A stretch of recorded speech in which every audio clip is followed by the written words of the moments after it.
అప్పుల బాధలు వెంటాడుతున్నాయా? అయితే 6 JVR వారి జాతిరత్నాలు ధరించండి. అందరూ అనుకున్నదే జరిగింది.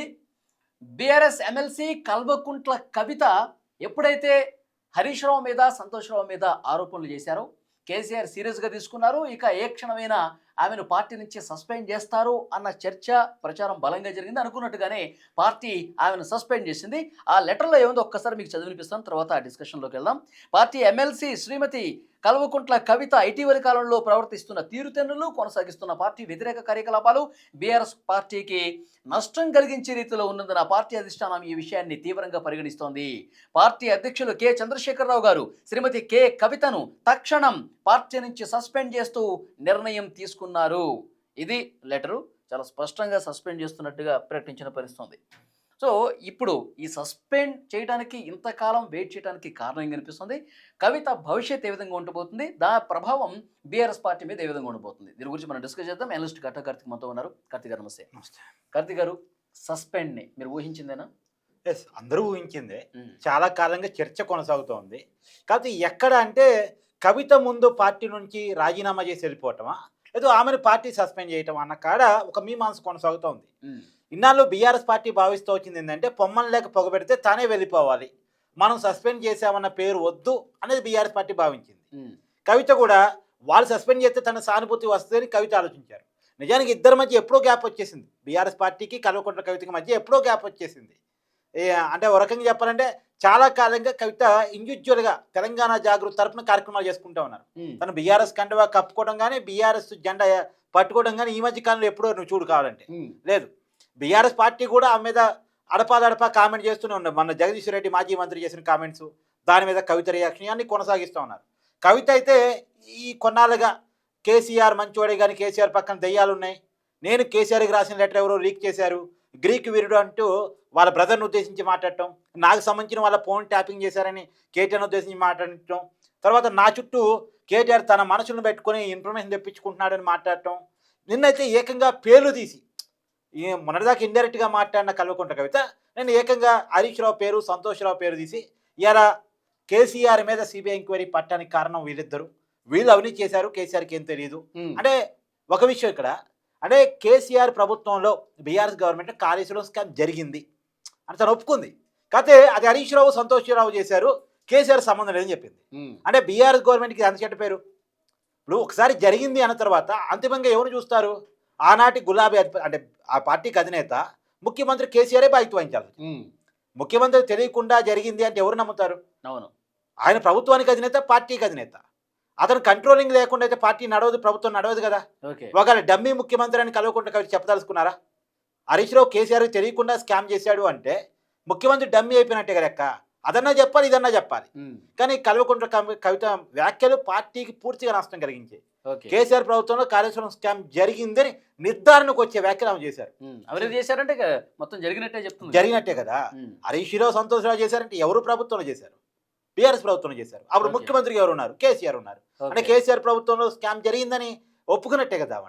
కాబట్టి కేసీఆర్ ని మహానుభావుడిగా చెప్తా ఉంది, కేసీఆర్ ఒక గొప్ప లీడర్ గా చెప్తా ఉంది, కేసీఆర్ని ప్రశంసిస్తుంది. కేసీఆర్ చుట్టుపక్కల ఉన్న వాళ్ళే ప్రస్తావన ఎక్కువ తీసుకొస్తుంది. అంటే దీని అర్థం ఎలా చూడాలి? అంటే ఆమె తెలంగాణ వాదాన్ని ఓన్ చేసుకోవడానికి ప్రయత్నం చేస్తూ తెలంగాణ వాదానికి ఒక బ్రాండ్గా కేసీఆర్ ఉంటారు కాబట్టి కేసీఆర్ని ఓన్ చేసుకుంటుంది.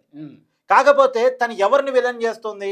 హరీష్ రావు, సంతోష్ రావు, కేటీఆర్, ఈ చుట్టూ కేసీఆర్ చుట్టూ ఉన్నటువంటి వ్యక్తులు ఎవరుతున్నారు వీళ్ళని టార్గెట్ చేయదలుచుకుంది. వీళ్ళ వల్ల కేసీఆర్ తప్పుతో పట్టాడు, వీళ్ళ వల్ల కేసీఆర్కి మరకలు అంటాయి, వీళ్ళ వల్ల బీఆర్ఎస్ పార్టీ ఓడిపోయింది, వీళ్ళు చెడ్డవాళ్ళు, కేసీఆర్ మంచివాడు. కాబట్టి కేసీఆర్ నినాదమైన తెలంగాణ వాదాన్ని వీళ్ళ అవసరాల కోసం మార్చేశారు కాబట్టి ఆ తెలంగాణ వాదాన్ని నేను పట్టుకుంటా. రెండోది వీళ్ళు బహుజన వాదాన్ని తొక్కేశారు కాబట్టి ఆ బహుజన వాదాన్ని నేను పట్టుకుంటా. తెలంగాణ వాదాన్ని, బహుజన వాదాన్ని కలిపి నేను మళ్ళా కొత్తగా రాజకీయ ప్రవేశం, ఇప్పుడు కొత్తగా తెలంగాణ రాజ్యాధికార సంస్థ ఏదో కొత్త పార్టీ టీఆర్ఎస్ పేరు వచ్చేలా ఏదో ప్లాన్ చేసుకుంటున్నారు అనేది వినికిడి. కానీ నినాదం అయితే సరే పేర్లు అటు ఇటు తేడా ఉండొచ్చు, కానీ నినాదం అయితే తెలంగాణ వాదం, బహుజన వాదం. అంటే బీసీలకి 42% రిజర్వేషన్ కావాలని గత కొన్నాళ్ళుగా చేస్తున్నటువంటి ఫైట్ మనం చూస్తున్నాం కదా. సో దాన్ని ఓన్ చేసుకునేటువంటి ప్రయత్నం చేస్తుంది.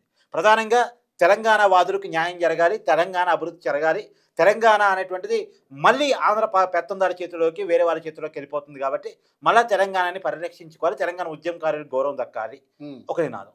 తర్వాత బహుజనులు అభివృద్ధి కావాలి, బీసీలు, ఎస్టీలు, ఎస్సీలు అభివృద్ధి కావాలి, కాబట్టి వీళ్ళ కోసం వీళ్ళకి హక్కులు వచ్చేలాగా రాజ్యాధికారం జరగాలి అనేది రెండో వాదం. ఓకే. మూడో వాదం మహిళలకి సహజంగా మహిళావాది కాబట్టి మహిళలకి రాజకీయాల్లో అవకాశాలు దక్కాలి, మహిళలకి ఇంపార్టెన్స్ రావాలి. ఈ మూడు వాదనలతో ఓకే. నాకు తెలిసి అది త్వరలో తెలంగాణలో పాదయాత్ర కూడా వెళ్ళబోతున్నారు అనేది మనకు కూడా సమాచారం. ఓకే. అయితే ఆమె అంతా రెడీ చేసుకున్నారు. ఉమ్, పార్టీ పేరు, ఆమె ఏ వ్యూహంతో వెళ్ళాలి ఉమ్, అనేది ఆమె సిద్ధం చేసుకున్నారు. ఓకే. కాకపోతే waiting for party suspense okay. అది అఫీషియల్ గా ఆ రోజు కోసం వెయిట్ చేశారు, రానే వచ్చింది. వచ్చింది ఈ డెసిషన్ కోసం నిన్న వ్యాఖ్యలు కూడా చేసి ఉండొచ్చు మోస్ట్లీ. అంటే ఏదో కాడ తెగే కాడి రాగారు కదా. అంటే నిన్న సందర్భం ఉంది. ఉమ్, మొన్న అర్ధరాత్రి వరకు, ఆదివారం అర్ధరాత్రి వరకు తెలంగాణ అసెంబ్లీ జరిగి సిబిఐ ఎంక్వైరీకి కాళేశ్వరం ప్రాజెక్టు మీద అవును. రాష్ట్ర ప్రభుత్వం డెసిషన్ తీసుకోవడం జరిగింది. ఉమ్, కాబట్టి సిబిఐ ఎంక్వైరీ పడితే ఆటోమేటిక్గా కేసీఆర్ పేరు దాంట్లోకి వస్తుంది కదా. ఫస్ట్ టైం కేసీఆర్ మీద సిబిఐ ఎంక్వైరీ నడవటం. ఉమ్, కాబట్టి ఈ టైంలో తను స్పందించినట్టు ఉంటుంది. అదే క్రమంలో పార్టీ తను ఎవరైతే తన శత్రువు అనుకున్నారో వాళ్ళని టార్గెట్ చేసినట్టు ఉంటుంది. ఓకే. ఈ కారణం చేత ఆమె నిన్న కామెంట్ చేశారు. అయితే ఇంతకుముందు మీరు ఒక మాట అన్నారు, ఎప్పటి నుంచో ఈ గ్యాప్ ఉందన్నారు, కవితకి బీఆర్ఎస్ పార్టీకి ఈ గ్యాప్ నడుస్తుందన్నారు. ఈ గ్యాప్ అనేది ఆమె జైల్లో ఉన్నప్పుడు వచ్చిందా, జైలు నుంచి బయటకు వచ్చిన తర్వాత పార్టీలో అవకాశాలు దక్కకపోవటం వల్ల ఏర్పడిన గ్యాప్ అంటారు? యాక్చువల్గా మీ అందరికీ తెలిసిందే 2014లో బీఆర్ఎస్ అప్పటి టీఆర్ఎస్ పార్టీ అధికారంలోకి వచ్చింది తెలంగాణ వచ్చిన తర్వాత. అప్పుడు ఆమె ఎంపీ అయిన తర్వాత కేటీఆర్ ఎమ్మెల్యే రాష్ట్ర మంత్రి అయ్యారు, హరీష్ రావు ఎమ్మెల్యే రాష్ట్ర మంత్రి అయ్యారు. వీళ్ళంతా రాష్ట్రంలో చక్రం తిప్పుతున్నారు. తను ఒక ఎంపీగానే మిగిలిపోయానని తనకు అనిపించింది. ఉమ్, నాకున్న సమాచారం మేరకు చాలా మంది మాట్లాడుకునే మాట. అంటే ఎంపీ అంటే అంటే రాష్ట్రంలో మంత్రి గారుగా, ఎంపీ అంటే కేంద్రంలో మంత్రి కావాలి. కేంద్రంలో వాళ్ళ ప్రభుత్వం లేదు కదా, ఎన్డీఏ అధికారంలోకి వచ్చింది. ఎన్డీఏ కూటమిలో టీఆర్ఎస్ భాగస్వామ్య పక్షం కాదు. సో కేంద్ర మంత్రి అయ్యేటువంటి అవకాశం ఏమాత్రం లేకుండా పోయింది. అప్పుడే 2019 ఎన్నికల కంటే ముందు కేసీఆర్ ముందు ఒక ప్రపోజల్ తీసుకొచ్చారట కవిత. మనం బీజేపీతో పొత్తు పెట్టుకుందాం, ఎన్డీఏ గవర్నమెంట్లో భాగస్వాములుగా చేరదాం, కేంద్ర మంత్రి నేను అవుతాను అని చెప్పేసి ఒక ప్రపోజల్ తీసుకొచ్చారు. ఓకే. అయితే ఆ రోజు ఏం జరిగింది, అప్పుడు కేసీఆర్ చెప్పింది ఏంటి అనేది బయట మాట్లాడుకునే మాట ఏంటంటే, మనం ఇప్పుడు మొన్న 2000 అంటే ముందస్తు ఎన్నికలకి వెళ్ళారు కదా, 2018 ఎన్నికలు సెకండ్ టైం గెలిచి ఉన్నాం, 88 స్థానాలు వచ్చి ఉన్నాయి. సారు కారు 16 నినాదంతో పోతా ఉన్నాం, ఒంటరిగా పోదాం, మనకి ఎక్కువ ఎంపీ స్థానాలు వస్తాయి, ఎన్డీఏ గవర్నమెంట్ మన అవసరం పడిద్ది, ఎందుకంటే వాళ్ళు సొంతంగా మెజార్టీ వచ్చే అవకాశం లేదు అని చెప్పేసి అప్పుడు ఉన్నటువంటి కేసీఆర్ హితబోధ చేశారట కల్వకుంట్ల కవితకి. అంటే ఆ రోజు ఎన్నికల తర్వాత పొత్తు పెట్టుకుందాం, ఎన్నికల ముందు వద్దు, ఎన్నికల తర్వాత పొత్తు పెట్టుకుంటే మన అవసరం ఎక్కువ కాబట్టి మనకు కావాల్సిన బార్గెనింగ్ చేసుకోవచ్చు అన్నారు. కానీ అనుకోకుండా ఎన్డీఏ గవర్నమెంట్ టీఆర్ఎస్ తో అవసరం లేకుండా సొంత మెజార్టీతో వచ్చింది. అది బీజేపీకే సొంతంగా బలం వచ్చేసింది. పైగా కల్వకుంట్ల కవిత ఎంపీగా ఓడిపోయింది. ఓడగొట్టారా? సరే, ఇక ఓడగొట్టారని ఆమంటది. అప్పటి నుంచి కోపం, ఎందుకంటే నన్ను కేంద్ర మంత్రిగా కాకుండా అడ్డుకోవాలని నన్ను ఓడగొట్టారు. కేసీఆర్ తన అనుచరుల చేత నా ఓటమిని చూశారు, పార్టీలోనే నాకు కుట్రలు జరిగాయి, ఎమ్మెల్యేలే నాకు వ్యతిరేకంగా పనిచేశారు. ఆ రోజు నుంచి ఆ గ్యాప్ ఉంటా ఉంది. రెండోది, రాష్ట్రంలో తనకు ప్రయారిటీ ఇవ్వట్లేదు. ఎంపీ అనే పేరుతోటి రాష్ట్రంలో ప్రయారిటీ ఇవ్వట్లేదు. నాకేం పదవి అని ఈమె గట్టిగా మాట్లాడితే ఎమ్మెల్సీ ఇచ్చారు. ఎమ్మెల్సీ ఇచ్చారు కానీ రాష్ట్ర ప్రభుత్వం క్యాబినెట్లోకి ఏమైనా తీసుకోలేదు. ఏ రకంగా చూసినా రాష్ట్రంలో నాకు అవకాశం లేకుండా పోయింది. రాష్ట్రంలో అవకాశం లేకనే ఢిల్లీ వాళ్ళతో కలిసి ఆమె లిక్కర్ పాలసీ విషయంలో అక్కడ తన చేసుకోగల లాబింగ్ చేసుకున్నారు అనేటువంటిది తన అనుచరులు వర్షన్ కూడా రకంగా చెప్పాలండి. ఇక్కడ అవకాశం ఏమాత్రం ఏం లేదు. ఇక్కడ దానికి పెద్ద ఎత్తున కబ్జాలు అదో ఇదో జరిగింది కదా రాష్ట్రంలో. వీళ్ళు అధికారంలో ఉంటే వీళ్ళు దోచుకోవడమే కానీ నాకు అవకాశం రావట్లేదు అన్న బాధతో లిక్కర్ స్కామ్ చేశారా? అది మనం కొన్ని ఓపెన్ గా చెప్పలేం కానీ వాస్తవంగా అంటే ఆమె ఏదైతే లిక్కర్ స్కామ్ ఉంది, ఆ లిక్కర్ స్కామ్ ఢిల్లీ పాలకులతో కలిసి ఆమె చేశారు. కానీ ఇక్కడ ఆమె మీద ఎలాంటి ఆరోపణలు, అంటే ఇక్కడ ఏమాత్రం స్కోపు ఆమెకి ఇక్కడ ఇవ్వలేదు అంటుంది. ఇక్కడ వచ్చేటువంటి ప్రతి కుంభకోణం మీద, ప్రతి అవినీతి మీద ఆరోపణలు ఉంటే ఎవరి మీద ఉంటున్నాయి? అయితే కేసీఆర్, హరీష్ రావు, కేటీఆర్ మీద ప్రధానంగా ఇక్కడ హైదరాబాద్ సంబంధించినటువంటి ఆరోపణలు ఉన్నాయి. అంటే ఆమెకి ఎక్కడా కూడా అవకాశం ఇవ్వని లేదు అనేటువంటి ఆమె ఓపెన్ గా ఇండైరెక్ట్ గా చెప్పేటువంటి ప్రయత్నం చేస్తున్నారు గతం నుంచి కూడా. కాబట్టి ఏది ఏమైనా ఆ కుటుంబంలో ఆస్తుల పంచాయతీ, పదవుల పంచాయతీ, పంపకాల కాడ వచ్చిన పంచాయతీ ఇది తెగిన దాకా వచ్చింది అనేటువంటిది వాస్తవం.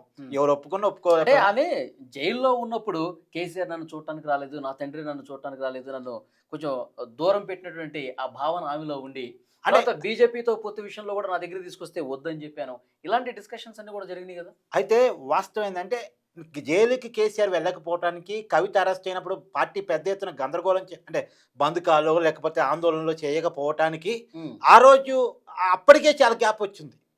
ఇప్పుడేదో బయటపడింది కానీ అప్పటికే చాలా గ్యాప్ వచ్చింది. కవిత తనేదో కోరుకుంటున్నారు, ఆ కోరుకున్న దాన్ని పార్టీ ఇవ్వడానికి సిద్ధంగా లేదు. కేటీఆర్ ఇవ్వడానికి సిద్ధంగా లేడు. తనేదో ఒక పర్టికులర్ ఇంపార్టెన్స్ కావాలని కోరుకుంటున్నారు. అది వాళ్ళు తీర్చడానికి చెప్పారు. అప్పుడే కేసీఆర్ కవిత జైల్లో ఉంటే చూడటానికి వెళ్ళలేదని, ఈవెందో పార్టీ పట్టించుకోలేదని. అయితే ఆ టైంలో ఇప్పుడు కల్వకుంట్ల కవిత చేసే ఆరోపణ ఏంటి, బీఆర్ఎస్ పార్టీని బీజేపీ పార్టీలు విలీనం చేద్దామని అనుకున్నారు, దాన్ని నేను వ్యతిరేకించాను అని ఆమె చెప్తుంది. నిజానికి అసలు బయట నిజంగా రాజకీయ వినికిడి ఏంటంటే అసలు బీజేపీ తోటి బీఆర్ఎస్ పొత్తుని ప్రపోజ్ చేసిందే కవితని 2019 ఎన్నికల కంటే ముందు. కానీ అదే ప్రపోజల్ మళ్ళీ 2024లో వచ్చింది. 2019 పొత్తు, ఇప్పుడేమో విలీనం కదా. ఈ విలీనం ప్రస్తావన వస్తే నేను వద్దన్నానని చెప్పాడు. విలీనం అనే చర్చ నాకు తెలిసే ఏమీ లేదు కదా, అలా క్రియేట్ చేశారేమో. 2019లో పొత్తు చర్చ ఏమో కవిత అవసరాల కోసం జరిగింది. 2024లో పొత్తు చర్చ ఏమో కేసీఆర్ కేటీఆర్ అవసరాల కోసం జరిగింది. ఇక్కడ కూడా కవిత తను ఫీల్ అవుతోంది. ఎందుకు కేటీఆర్ మీద సిబిఐ వద్దు, కేసీఆర్ మీద సిబిఐ వద్దు. ఎందుకంటే చాలా ఆరోపణలు ఉన్నాయి కదా, ఫోన్ ట్యాపింగ్ అని, ఈ ఫార్ములా కార్ రేసింగ్ అని, ఇలాంటి ఆరోపణలు ఉన్నాయి కదా. కాళేశ్వరం ప్రాజెక్టు మీద సిబిఐ ఈడీలు రంగంలోకి రావద్దు, వీళ్ళని ఇబ్బంది పెట్టొద్దు. ఎందుకంటే ఆల్రెడీ రేవంత్ రెడ్డి వీళ్ళ ప్రధాన శత్రువు. అలానే కేంద్రం కూడా రేవంత్ రెడ్డితో కలిసి బీజేపీ కాంగ్రెస్ కలిసి వీళ్ళ మీద పడ్డాయి అనుకో, వీళ్ళకి రాజకీయంగా ఇబ్బందికరమైన పరిస్థితి కదా, జైలుకి వెళ్లాల్సి వచ్చింది కదా. కాబట్టి వీళ్ళు 2024లో బీజేపీతో లోపాయికార ఒప్పందాన్ని చేసుకున్న మాట వాస్తవం. ఆ ఒప్పందంలో వీళ్ళు ఏం డిమాండ్ పెట్టారు, వాళ్ళు ఏంటి కొప్పుకున్నారో తెలియదు, కానీ మొత్తానికి లోపాయికార ఒప్పందం మాట చేసుకున్న మాట రాజకీయాలు బహిరంగ రహస్యం. అబ్బా నేను చెప్తున్నాను, 9.5 ఏళ్ళు అధికారంలో ఉన్న బీఆర్ఎస్ పార్టీకి మొన్న పార్లమెంట్ ఎన్నికలు ఒక్క సీట్ ఎందుకు రాదా, ఎంపీ సీటు. ఇప్పుడు 9.5 ఏళ్ళు అధికారంలో ఉంది.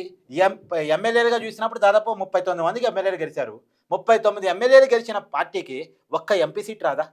కనీసం కేసీఆర్ హరీష్ రావు ప్రాతినిధ్యం వహిస్తున్నటువంటి మెదక్ పార్లమెంట్ స్థానం నుంచి అన్న రాదా? ఖచ్చితంగా వచ్చే అవకాశం ఉంది కదా. అవును, లాజిక్ ఆలోచించినప్పుడు ఎందుకు రాలే? అక్కడ బీజేపీ ఎందుకని గెలిచింది? బీజేపీకి 8 అసెంబ్లీ స్థానాలు వచ్చిన పార్టీకి 8 పార్లమెంట్ స్థానాలు ఎట్లా రాగిరినాయి? 39 అసెంబ్లీ స్థానాలు వచ్చినటువంటి పార్టీకి ఒక్క పార్లమెంట్ స్థానం ఎందుకని రాలే? అంటే క్లియర్ కట్ అండర్స్టాండింగ్ బీఆర్ఎస్ తన ఓట్ బ్యాంక్ మొత్తాన్ని కూడా బీజేపీ షిఫ్ట్ చేసింది. తన క్యాడర్ మొత్తాన్ని గ్రౌండ్ వదిలేసింది. గ్రౌండ్ వదిలేయటం వల్ల బీజేపీ పార్లమెంట్ ఎన్నికలు బలపడింది. బీజేపీ కూడా కావాల్సింది ఏంది, కొద్దిగా నార్త్లో బలం తగ్గేటట్టు ఉంది, సౌత్లో బలం కావాలి, ఆంధ్రాలో పొత్తు ఉంది, తెలంగాణలో అఫీషియల్ పొత్తు లేదు, ఇండైరెక్ట్ కోఆపరేషన్ వాళ్ళ అవసరాల కోసం వాళ్ళు చేస్తామంటున్నారు కదా, తీసుకుందాం. ఓకే, ఇప్పుడు వాస్తవం బీజేపీకి ఉన్న అలవాటు ఏంది, కొంతమంది డైరెక్ట్ పొత్తుని ఎంకరేజ్ చేస్తూ కొంతమందితో ఇండైరెక్ట్ పొత్తును కూడా కంటిన్యూ చేస్తూ ఉంటుంది. ఇప్పుడు ఆంధ్రాలో చూడు, టీడీపీతో అఫీషియల్ పొత్తు, వైసీపీతో అనఫీషియల్ పొత్తు. ఇక్కడ కూడా అంతే, బీఆర్ఎస్ తను కోఆపరేట్ చేస్తూ ఉంటుంది. ఆ కోఆపరేషన్ని బీజేపీ వాడుకుంది. కేవలం పార్లమెంట్ ఎన్నికల్లోనే కాదు, తెలంగాణలో మొన్న గ్రాడ్యుయేట్ ఎమ్మెల్సీ ఎన్నికలు వచ్చినా ఆ గ్రాడ్యుయేట్ ఎమ్మెల్సీ ఎన్నికల్లో కూడా వాడేసుకుంది బీజేపీ. ఎందుకంటే 9.5 ఏళ్ళ అధికారంలో ఉన్న పార్టీ గ్రాడ్యుయేట్ ఎమ్మెల్సీ ఎన్నికలు పోటీ చేయదా? ఎందుకు? బీజేపీ కోసం పోటీ చేయదా? ఎందుకు? ఈ సిబిఐ ఈడీ నుంచి రక్షించుకోవడం కోసం. అది ఇదే కల్వకుంట్ల కవిత చేస్తున్న వాదన కూడా. అదే ఈ వాదనలో కవిత చేయటం కొంత అర్థం లేదేమో, కానీ వాదనలో మాత్రం నిజం ఉంది. కానీ ఇప్పుడు ఏదేమైనా తెగేదాకా వచ్చింది, తెగిపోయింది. ఇక ఎవరి దారి వాళ్ళది. ఇప్పుడు ఈ కొత్త పార్టీ ప్రభావం ఎట్లా ఉంటుంది అంటారు? ఆమె ఏమన్నా సక్సెస్ అయ్యే ఛాయలు ఏమైనా కనిపిస్తున్నాయి మీకు? అంటే నేను అనుకోవటం ఆ వెనకాల ఒక హస్తం ఉందేమో అనుకుంటున్నాను. హస్తం అంటే హస్తం పార్టీ మోస్ట్లీ అనుకుంటున్నాను నేనైతే. అంటే వెనకాల హస్తం కూడా రేవంత్ హస్తమా? రేవంత్ హస్తమే కావచ్చు అనేది. కాకపోతే ఆమె రాజకీయంగా క్లిక్ అవుద్ది లేదు అనేది ఇప్పుడే చెప్పలేం, కానీ వాస్తవంగా తనకు రాజకీయంగా అవకాశం లేదు. వాస్తవానికి ఆమె బీఆర్ఎస్ ఓట్లు చీలిక ప్రధాన ఉద్దేశమా రేవంత్? ఎస్, యాక్చువల్గా ఏంటంటే ఎలాగైతే షర్మిల జగన్ దెబ్బతీయటానికి మనకు వచ్చిందో, కేటీఆర్ని దెబ్బతీయటానికి బీఆర్ఎస్ పార్టీని దెబ్బతీయటానికి కల్వకుంట్ల కవిత ఆయుధంగా పనికి వచ్చిందేమో తప్ప తనకి రాజకీయంగా ఏదో క్లిక్ అవుద్ది, రాజకీయంగా తనకి ఏదో బాగుంటుంది అనేది నేను అనుకోను. తెలంగాణలో కేసీఆర్ కుటుంబం నుంచి విడిపోయి ఒక హరీష్ రావు తప్ప వేరే వాళ్ళు ఎవరు కొత్తగా పార్టీ పెట్టినా అంత క్లిక్ అయ్యే అవకాశం లేదు. ఓకే, కాబట్టి కవితకి కొంత క్రెడిబిలిటీ సమస్య. అందులో ఆమె వరుసగా 2019 ఎన్నికల్లో ఓడిపోయింది కదా, జైలుకి మన లిక్కర్ స్కామ్ లో కూడా జైలుకి వెళ్ళి వచ్చింది కదా. కాబట్టి ఆమెకి క్రెడిబిలిటీ సమస్య ఉంది. ఆమె ఏం చెప్పినా కానీ జనంలోకి వెళ్ళి ఈ బహుజనవాదం అని చెప్పినా, మహిళలకు సంబంధించిన ప్రస్తావన అంటే ఏ వాదం చెప్పినా సరే చెప్పేది కవిత కాబట్టి నమ్మరు. ఆ వాదాలు నిజమే. బహుజనులకి న్యాయం జరగాలి, తెలంగాణలో జరగలేదు అన్నది వాస్తవం. బీసీలకి 42% రిజర్వేషన్ ఇవ్వాలన్నది వాస్తవం, పెరిగిన జనాభా ఆధారంగా. తర్వాత తెలంగాణ వాదులకు ఇంపార్టెన్స్ పెరగాలన్నది వాస్తవం. రాజకీయాల్లో మహిళల పాత్ర పెరగాలి అనేది కూడా వాస్తవం. కానీ మరి ఇదే కల్వకుంట్ల కవిత 2014లో కేసీఆర్ మొట్టమొదటి క్యాబినెట్లో ఒక్క మహిళ కూడా లేనప్పుడు ఎందుకు మాట్లాడలే? ఓకే, తర్వాత బీసీలకు 42% గురించి బీఆర్ఎస్ అధికారంలో ఉన్నప్పుడు 9.5 ఏళ్ళు వాళ్ళే అధికారంలో ఉన్నారు కదా, ఆ రోజు ఎందుకు కల్వకుంట్ల కవిత పోరాటం చేయలే? అంటే ఇవన్నీ కూడా కవిత సమాధానం చెప్పాల్సి వస్తుంది. కాబట్టి ఈ వాస్తవాలు కవిత మాట్లాడినప్పటికీ కూడా కవిత మాట్లాడటం వల్ల వీటి అంటే క్రెడిబిలిటీ ప్రజలు ఇవన్నీ గుర్తు పెట్టుకుని నువ్వు అప్పుడేం చేసావు ఇప్పుడేం చేసావు రాజకీయ అంటే నాయకులు అంటే వీళ్ళు రాజకీయ ప్రత్యర్థులు అంటే చేస్తారు కామన్ గా. రాజకీయ ప్రత్యర్థులు చేసేది ప్రజల్లోకి వెళ్ళిపోయింది కదా. ఉమ్, ఇప్పుడు నువ్వు ఒక మాట మాట్లాడుతున్నావు, అది నీకు క్రెడిబిలిటీ ఉంటే వింటారు, ఉమ్, క్రెడిబిలిటీ లేనప్పుడు ఏం వింటారు? కల్వకుంట్ల కవిత ప్రత్యక్ష తెలంగాణ రాజకీయాలు కొంత దూరంగా ఉంటున్నారు చాలా కాలంగా, ఉమ్. అంటే జనాలతో కనెక్టివిటీకి దూరంగా ఉంటున్నారు. ఓకే. తెలంగాణ ఉద్యమం అప్పుడు వేరు, కానీ తర్వాత కాలంలో కొంత జనాలకి కనెక్టివిటీ తగ్గింది. ఉమ్. ఇప్పుడు ఆవిడ వచ్చి జనాల దగ్గర ఏ అదే ప్రయత్నం ఇప్పుడు చేస్తారు? కవిత అభిమానులు కావచ్చు, జాగృతి పార్టీ కార్యకర్తలు కావచ్చు, ఒక మాట చెప్తా ఉంటారు, ఏదన్నా కవిత అనుకుంటే సాధించే వరకు వదిలిపెట్టదు, కొంచెం మొండి పట్టుదల, కేసీఆర్ ఉన్నటువంటి ఆ స్వభావం ఈమెకి అబ్బింది అని చెప్పి ఆయన ఆమె అభిమానులు ఒకటి చెప్తూ మాత్రం ఉంటారు. వాస్తవం, నువ్వు చెప్తారు. చెప్పింది ఉమ్, మొండి పట్టుదల ఉన్న మాట వాస్తవం. ఉమ్, ఆ మొండి పట్టుదలతో కొంత సుదీర్ఘకాలం రాజకీయాలు చేస్తే మళ్ళా క్రెడిబిలిటీని సంపాదించుకునే అవకాశం ఖచ్చితంగా ఉంటుంది. yes. కానీ ఈ రోజుకి ఈ రోజు తనకేదో అవకాశం ఉందైతే నేను అనుకోను. ఉమ్, తను కేసీఆర్ని కాకపోవచ్చు కానీ కేటీఆర్ని, హరీష్ రావుని, ఈ బీఆర్ఎస్ పార్టీని డ్యామేజ్ చేయడానికి మనకు వచ్చింది తప్ప ఓకే. తనకి పొలిటికల్గా ఏదో ఇంపార్టెన్స్ ఇప్పటికీ ప్రస్తుతం అయితే నేను అనుకోను. Hmm. కానీ కొంతకాలం వెయిట్ చేస్తే మాత్రం ఓకే. తన మాటలకి వ్యాలిటీ అవకాశం ఉంది. Yeah, thank you very much Karthik గారు. Thank you.